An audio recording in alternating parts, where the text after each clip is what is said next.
August and September for me are the worst times to go to Hong Kong. Why? Because of these.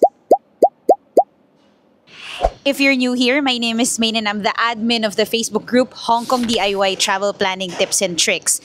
And sa tuwing typhoon season dito sa Pilipinas, siguradong Hong Kong naman ang kasunod. And it only means one thing, maraming cancellation of flights or maraming flight delays. Pag ganyan, sure ako na napakadaming Facebook posts na sa group ko asking me what to do. Stress na sila, anxious na sila, kasi syempre, yung perang pinaghirapan mo sa first international flight mo, makakancel. So, paano na?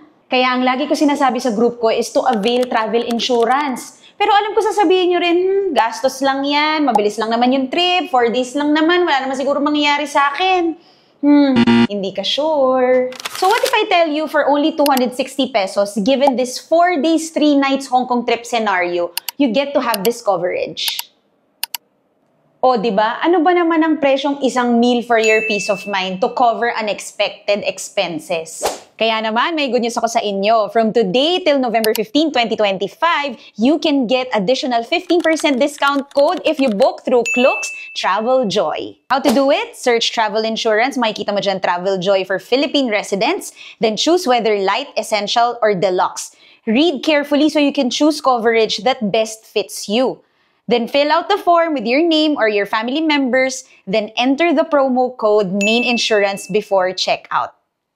No minimum spend, maximum 300 pesos discount. Ang laki na niyan. For transparency, kumuha na ako ng annual insurance from Klook Travel Joy kasi mas makakatipid din talaga ako. So the next time you travel around the world, don't skip insurance. It's not just a requirement, it's your safety net when things don't go as planned.